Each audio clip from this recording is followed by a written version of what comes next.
الحمد للہ رب العالمین والعاقبۃ للمتقین والصلاة والسلام علی سید الانبیاء والمرسلین اعوذ باللہ السمیع العلیم من الشیطان الرجیم من ہمزہ ونفخہ ونفثہ بسم اللہ الرحمن الرحیم ان اللہ وملائکتہ یصلون علی النبی ان اللہ بے شک اللہ تعالی وملائکتہ اور اس کے فرشتے یصلون صلاۃ بھیجتے ہیں۔ آیت نمبر 43 کی تفسیر کے اندر مکمل تفصیل کے ساتھ میں نے لفظ صلاۃ کا معنی اور مفہوم کیا ہے یہ آپ کو بیان کر دیا تھا کہ جب لفظ صلاۃ کا استعمال اللہ رب العالمین کے لیے ہوگا، یعنی اس کی نسبت اللہ تعالیٰ کی طرف ہوگی، تو اس وقت اس کا معنی کیا ہوگا، اور جب لفظ صلاۃ کی نسبت فرشتوں کی طرف ہوگی، ایمان والوں کی طرف ہوگی، اس وقت معنی کیا ہوگا، اور لفظ صلاۃ سے مراد وہ عبادت جس میں رکوع اور سجود، یہ بہرحال پیچھے آپ نے آیت نمبر 43 کے اندر تفصیل کے ساتھ سن لیا، تو اس لیے اس کی وضاحت آج ضروری نہیں ہوگی۔ ان اللہ و ملائکتہ بے شک اللہ تعالیٰ اور اس کے فرشتے یصلون صلاۃ بھیجتے ہیں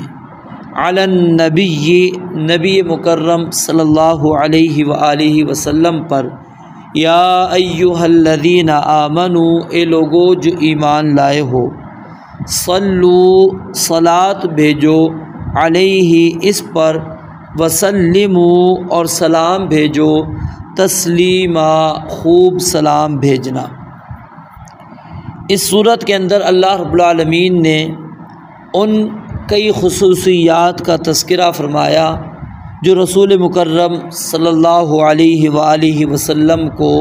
حاصل ہوئی تھی۔ مثال کے طور پر آپ علیہ السلام کا مومنوں پر ان کی جانوں سے بھی زیادہ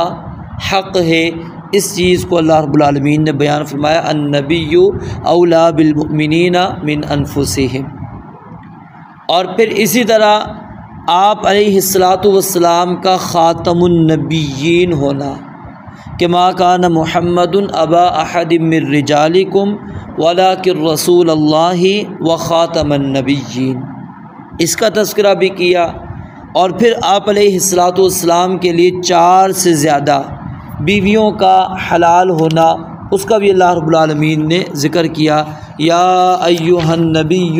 انا احللنا لک ازواجک اللاتی آتیت اجورہن وما ملکت یمینک، یہ پوری آیت۔ اور پھر اسی طرح اللہ رب العالمین نے آپ علیہ السلام کی جو ازواج ہیں، آپ کی جو بیویاں ہیں، ان کو امہات المؤمنین قرار دیا، وازواجہ امہاتہم، اور ان کے حجاب، ان کے احترام کا خصوصی اہتمام اللہ رب العالمین نے کرنے کی تاکید کی، ہمیں جیسا کہ حکم دے دیا، لا تدخلوا بیوت النبی الا ان یؤذن لکم الی طعام غیر ناظرین اناہ ولکن اذا دعیتم فادخلوا، یہ آیت۔ اور پھر آپ علیہ السلام کے بعد آپ کی ازواج سے نکاح کی حرمت کو اللہ رب العالمین نے خصوصیت کے طور پر بیان فرمایا، ولا ان تنکحوا ازواجہ من بعدہ ابدا۔ الغرض یہ ساری خصوصیات کا تذکرہ اللہ رب العالمین نے اس صورت مبارکہ کے اندر کیا ہے، تو اس کے لیے لفظ انا اللہ رب العالمین نے استعمال کیا، یعنی حرف انا۔ حرف انا جو ہے یہ عموماً علت بیان کرنے کے لیے آتا ہے، یعنی جو پہلی باتیں گزری ہیں ان کی علت بیان کرنے کے لیے آتا ہے، اور یہاں پر بھی ان پہلی باتوں کی علت بیان کرنے کے لیے آ گیا کہ کیوں اللہ رب العالمین نے آپ علیہ السلام کو یہ ساری خصوصیات عطا کی۔ اس کی وجہ کیا ہے کہ ان اللہ وملائکتہ یصلون علی النبی، کہ بے شک اللہ تعالیٰ اور اس کے فرشتے نبی مکرم صلی اللہ علیہ وآلہ وسلم پر صلاۃ بھیجتے ہیں۔ نبی علیہ السلام پر کیا بھیجتے ہیں؟ صلاۃ بھیجتے ہیں۔ یعنی اس آیت میں جو چیز اللہ رب العالمین ہمیں سمجھانا چاہتے ہیں وہ کیا ہے؟ آپ علیہ السلام کی شان، آپ کا مرتبہ، آپ کی منزلت، آپ کا مقام، اس کو اللہ رب العالمین ہمارے سامنے واضح کرنا چاہتے ہیں کہ یہ وہ شخص ہیں کہ جن کی خود اللہ رب العالمین تعریف کرتے ہیں، جن پر خود اللہ رب العالمین اپنی رحمتیں، اپنی برکتیں نازل فرماتے ہیں۔ یہ وہ شخصیت ہے کہ جن کے لیے فرشتے رحمت کی، مغفرت کی، بلندی درجات کی دعا کرتے ہیں۔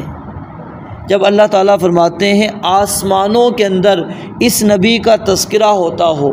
اللہ تعالیٰ خود اس نبی کا ذکر خیر کرتے ہوں فرشتوں کی مجلس کے اندر، تو اب اللہ رب العالمین زمین والوں کو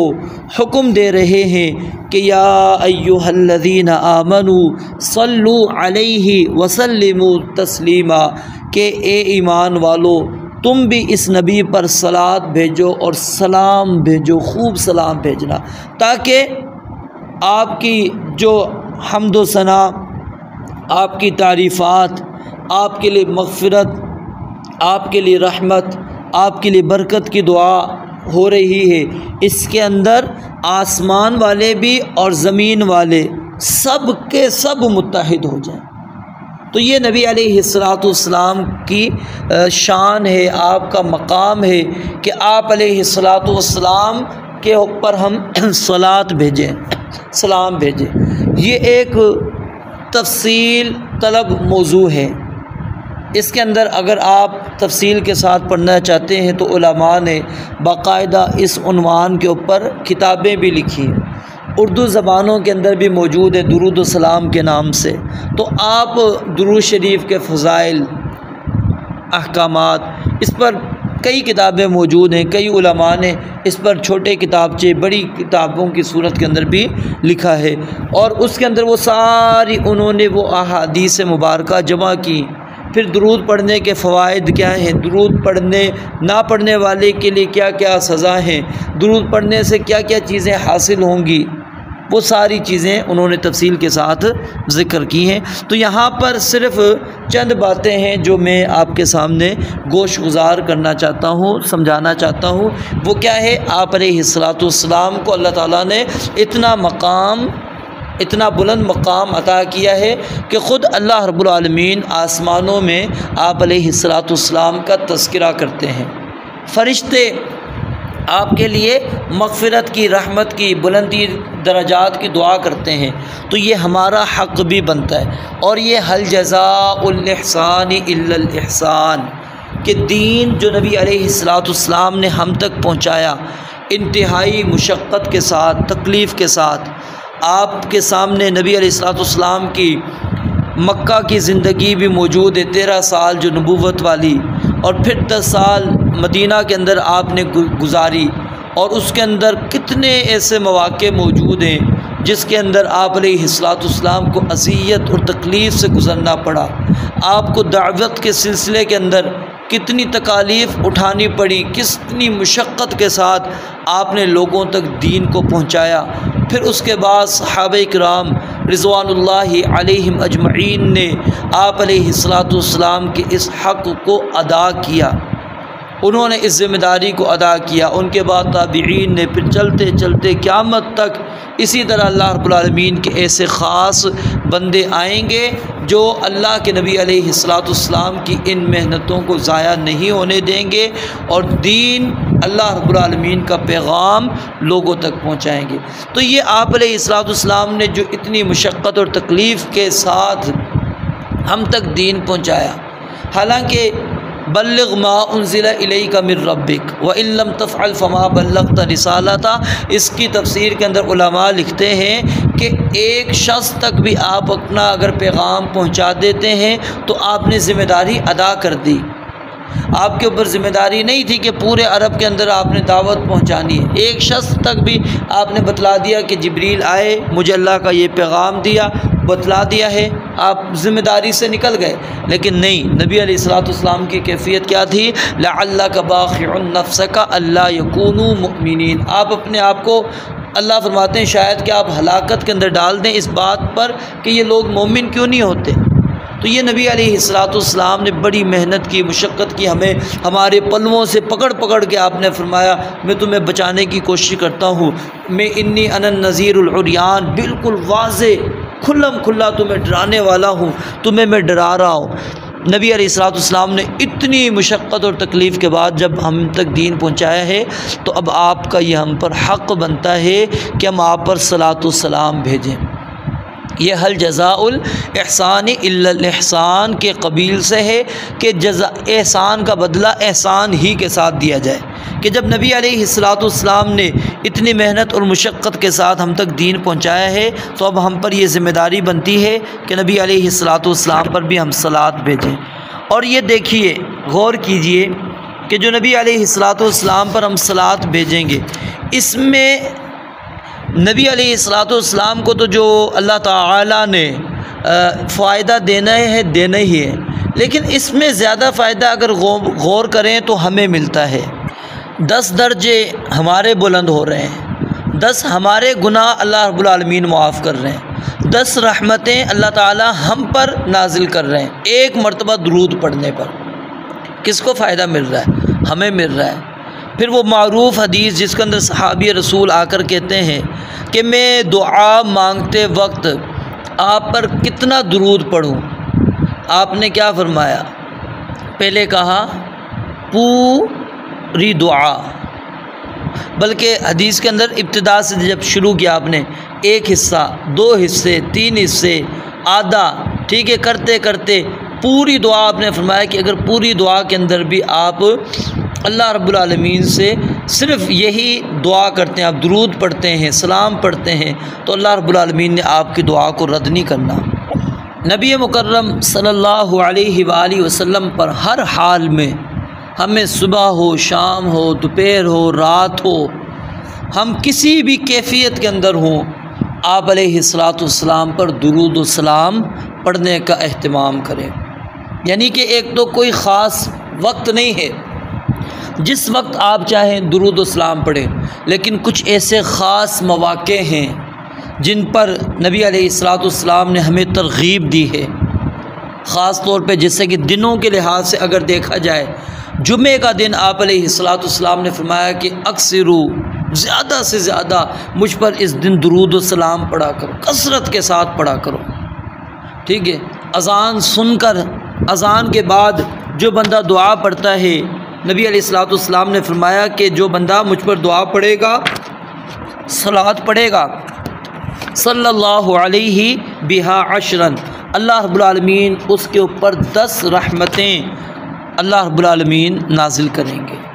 اور اسی طرح مسجد میں داخل ہوتے وقت، مسجد سے نکلتے وقت، نماز کے اندر آپ دیکھ لیں، ہماری نماز اس وقت تک مکمل نہیں ہوتی جب تک کہ آپ علیہ الصلوۃ والسلام پر درود و سلام نہ پڑھیں۔ التحیات للہ والصلوات والطیبات السلام علیک ایھا النبی ورحمۃ اللہ وبرکاتہ، یہ سلام آ گیا، التحیات کے اندر سلام آ گیا، السلام علینا وعلی عباد اللہ الصالحین، اشہد ان لا الہ الا اللہ واشہد ان محمدا عبدہ ورسولہ۔ اور پھر صلاۃ کیا ہے؟ خود نبی علیہ الصلوۃ والسلام نے، نبی علیہ الصلوۃ والسلام سے صحابہ کرام رضوان اللہ علیہ مجمعین نے پوچھا۔ کعب بن عجرہ رضی اللہ تعالیٰ عنہ بیان فرماتے ہیں، اور یہ صحیح بخاری کی روایت ہے کہ سألنا رسول اللہ صلی اللہ علیہ وآلہ وسلم فقلنا یا رسول اللہ کیف الصلاۃ علیکم اہل البیت، اے اللہ کے نبی علیہ الصلوۃ والسلام، ہم آپ اہل بیت پر صلاۃ کس طرح بھیجیں، آپ پر اور آپ کے اہل بیت پر صلاۃ کس طرح بھیجیں؟ فإن اللَّهَ قَدْ عَلَّمَنَا كَيْفَ نُسَلِّمُ، اللہ تعالیٰ نے ہمیں یہ تو تعلیم دے دی ہے کہ ہم نے سلام کیسے بھیجنا ہے، یعنی السلام علیکہ ایھا النبی، یہ تو ہمیں پتہ لگ دیا۔ تو آپ نے کیا فرمایا کہ قولوا اللہم صلی علی محمد وعلی آل محمد کما صلیت علی ابراہیم وعلی آل ابراہیم انک حمید مجید، اللہم بارک علی محمد وعلی آل محمد کما بارکت علی ابراہیم وعلی آل ابراہیم انک حمید مجید، یہ آپ نے تعلیم دی۔ اور اسی طرح دیگر الفاظ کے ساتھ درود کے الفاظ موجود ہیں، یعنی جو بھی صحیح احادیث مبارکہ سے درود کے الفاظ، صلاۃ کا مطلب ہم جو استعمال کرتے ہیں اپنی اردو زبان کے اندر وہ کیا ہے، درود ہے، تاکہ آپ کو بات سمجھ میں آ جائے۔ تو درود شریف کے جو الفاظ نبی مکرم صلی اللہ علیہ وآلہ وسلم سے بسند صحیح ثابت ہوں، ان میں سے کوئی بھی آپ صلاۃ کے طور پر، درود کے طور پر نبی علیہ السلام پر پڑھ سکتے ہیں، اور مختصر درود بھی پڑھ سکتے ہیں، مختصر درود بھی آپ پڑھ سکتے ہیں صلی اللہ علیہ وسلم، جیسا کہ سیدہ اسماء بنت ابی بکر وہ کہتی ہیں کہ ہم جب بھی حجون کے مقام کے پاس سے گزرتے تھے تو کیا ہے، ان کے غلام بیان کرتے ہیں عبداللہ کہ صلی اللہ علی رسولہ محمد لقد نزلنا معہ ہاہنا، سیدہ اسماء یہ کہتی تھی کہ اللہ تعالیٰ اپنی رحمتیں، برکتیں، مغفرتیں نازل فرمائے اپنے رسول محمد صلی اللہ علیہ وسلم پر، یعنی کہ یہ انتہائی اختصار، صلی اللہ علیہ وسلم یہ انتہائی اختصار کے ساتھ درود ہے جو نبی علیہ السلام پر پڑھا جا رہا۔ تو الغرض مختلف مواقع ہیں جن پر ہم درود پڑھ سکتے ہیں، اور خود نبی علیہ السلام نے ہمیں درود کے الفاظ سکھا دیے، خود ساختہ جو ہم نے بنا لیے، درود تاج ہے، لکھی ہے، ہزارہ ہے، اور پتہ نہیں کیا کیا ہے، ٹھیک ہے، یہ جو ہم نے خود اپنے خود ساختہ بنا لیے درود، ان سے اجتناب کرنا چاہیے، بچنا چاہیے۔ کیونکہ یہ وہ درود نہیں ہے کہ جو آپ علیہ السلام نے اس کی تعلیم دی، نہ صحابہ کرام رضوان اللہ علیہم اجمعین نے اس طرح کا درود کبھی اللہ کے نبی علیہ السلام پر پڑھا، تو ہمیں وہی درود پڑھنا چاہیے جو نبی علیہ السلام سے ثابت ہے۔ اب یہاں پر ایک اور مسئلہ جو نماز کے ساتھ تعلق رکھتا ہے وہ بھی سمجھ لیجئے۔ ہمارے ہاں عموماً پہلے تشہد کے اندر صرف التحیات پڑھی جاتی ہے اور درود شریف نہیں پڑھا جاتا، حالانکہ اس آیت کا تقاضا یہ ہے کہ ہم صلاۃ اور سلام دونوں نبی علیہ السلام پر ایک ہی موقع پر بھیجیں۔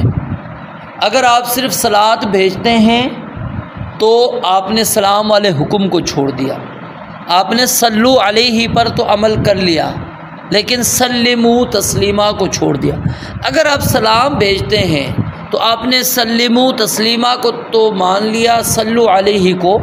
چھوڑ دیا۔ تو اس لیے افضل اور بہتر یہی ہے کہ تشہد ہماری نماز کا وہ چاہے پہلا ہو یا آخری ہو، یعنی جس کو ہم درمیانہ تشہد کہتے ہیں وہ ہو یا آخری تشہد ہو،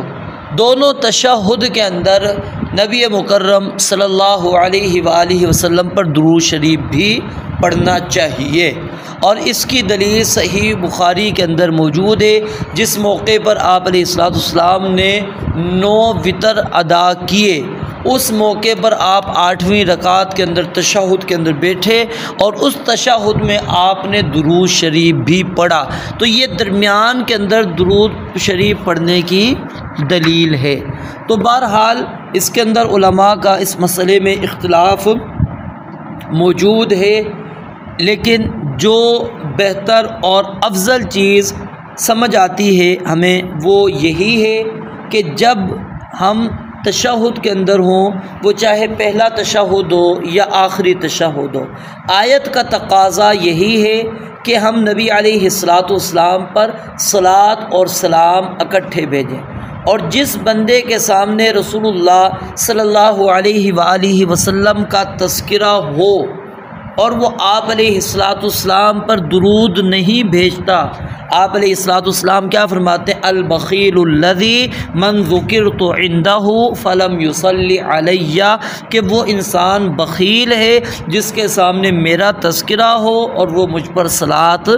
نہ پڑھے۔ اور پھر آپ علیہ السلام نے جامع ترمذی کی روایت امام البانی نے حسن صحیح قرار دیا ہے کہ رغم انف رجل ذکرت عندہ فلم یصلی علیہ، کہ اس شخص کی ناک خاک آلود ہو جس کے پاس میرا تذکرہ کیا جائے اور وہ مجھ پر صلاۃ نہیں بھیجتا۔ تو یہ ہمارے ہاں ایک کیا پایا جاتا ہے، ایک موقف کچھ علماء اس جانب گئے ہیں کہ اگر زندگی میں آپ نے ایک مرتبہ، زندگی میں صرف آپ نے ایک مرتبہ آپ علیہ السلام پر صلاۃ و سلام پڑھ لیا، آپ نے فرض ادا کر دیا، پھر ان کا یہ کہنا انتہائی غلط ہے۔ اور پھر وہ یہ بھی کہتے ہیں کہ کلمہ شہادت زندگی میں صرف ایک مرتبہ ہی پڑھنا ہے جب آپ نے اسلام کو قبول کیا۔ حالانکہ ہم دیکھیں کہ صلاۃ کے علاوہ کلمہ شہادت پڑھنے کا حکم بھی اللہ رب العالمین نے دیا ہے، کس میں؟ ہر تشہد میں، اذان کا جواب دینے میں، دوسرے کئی مقامات ہیں۔ اور پھر اس بات کے اوپر کہتے ہیں کہ علماء کا اجماع ہے کہ صرف ایک دفعہ زندگی میں آپ نے درود شریف پڑھ لیا، سلام پڑھ لیا تو آپ پھر گناہ گار نہیں ہوں گے۔ تو یہ انتہائی غلط ان کا یہ موقف ہے، ٹھیک ہے۔ صحیح بات یہ ہے کہ جب بھی نبی علیہ السلام کا ذکر کیا جائے، جب بھی آپ کا تذکرہ ہو، آپ علیہ السلام کی بات کی جائے، آپ کا تذکرہ آئے، بلکہ صحابہ کرام رضوان اللہ علیہ مجمعین تو وہ کیا کرتے تھے، نبی علیہ السلام کی کوئی چیز ہوتی تھی اس کا اگر ذہن میں تذکرہ لے کر آتے تھے تو آپ علیہ السلام پر درود پڑھتے تھے،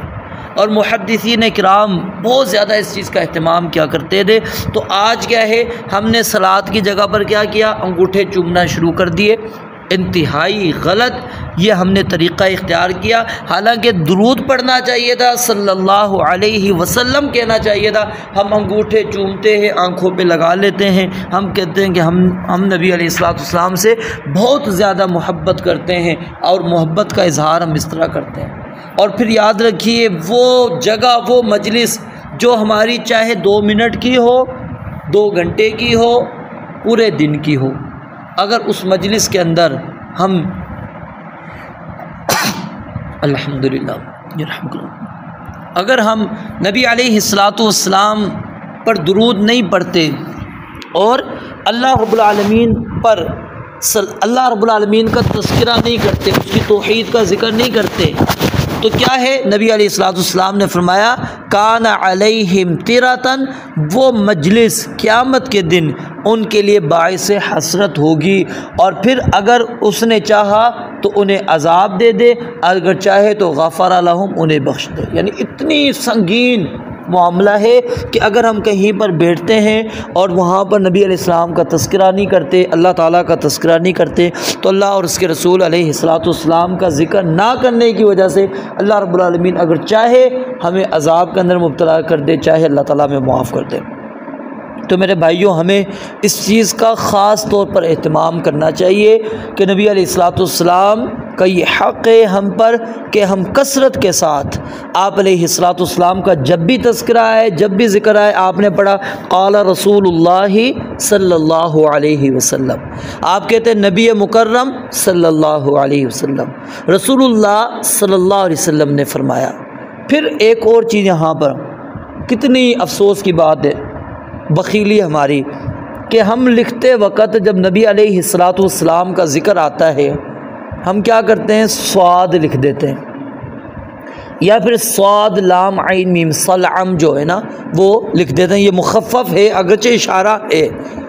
ہمیں اشارہ علماء کہتے ہیں کہ اشارہ نہیں کرنا چاہیے، بلکہ مکمل طور پر صلی اللہ علیہ وآلہ